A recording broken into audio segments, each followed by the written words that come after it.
Every year, the enthusiast community speculates and guesses what will be announced for their favorite parks, and every year, we see a lot of the same guesses. Sometimes they're right and sometimes they're wrong.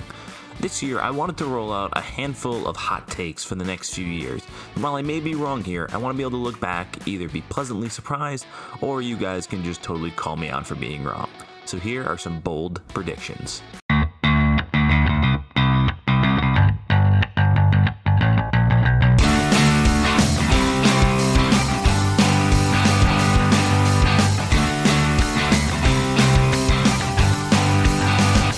Number 1.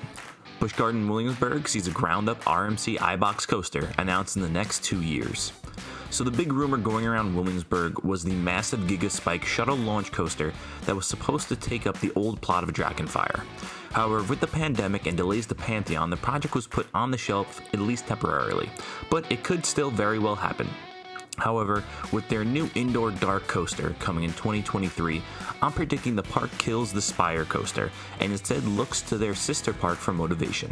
Iron Gwazi has been a rounding success for the park down in Tampa Bay. I think the chain will approach RMC to create something for the park up north. In theory, it makes a lot more sense to add a hybrid, possibly a hyper hybrid, to this park instead of yet another shuttle launch coaster. As of next year, the park will feature Tempesto, a Skyrocket 2, Pantheon, an intimate shuttle launch coaster, Verbolten, an indoor-outdoor launch coaster, and Dark Coaster, a straddle-style indoor launch coaster. While the Spire coaster would be different in scale and style, I think the hybrid would not only bring diversity, but it's just such a better experience for guests.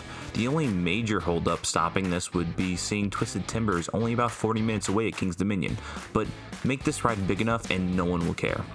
As for the time frame, it is clear that the Dark Coaster is only a holdover for the park, and there were big plans in play for the years following Pantheon, so I doubt that 2 to 3 years is too soon. Number 2, Valleyfair or Dorney Park receives a significant coaster for 2024.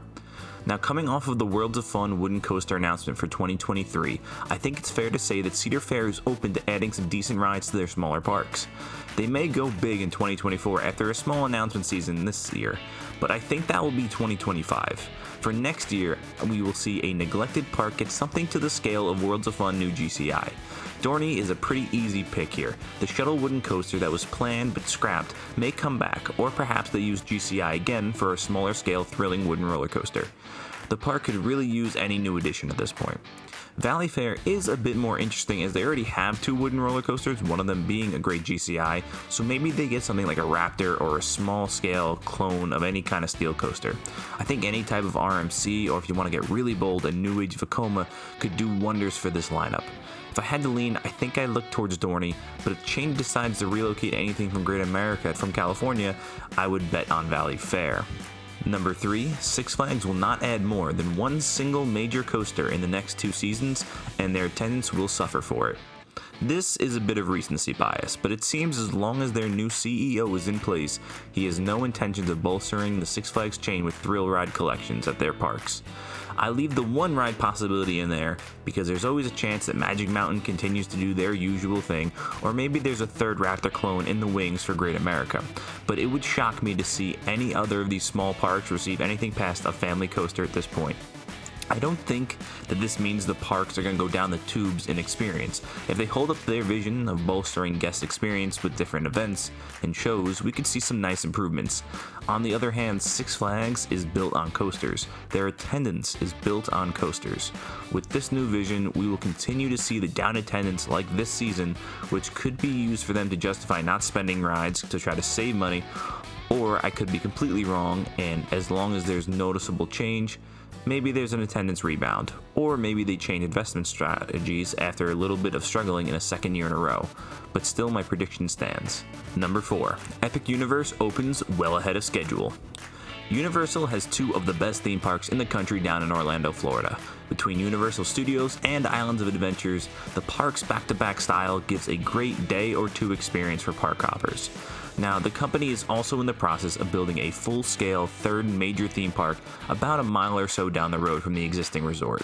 Epic Universe will feature massive themed lands for Universal Monsters, Nintendo World, and even How to Train Your Dragon, featuring multiple roller coasters and different rides across the park.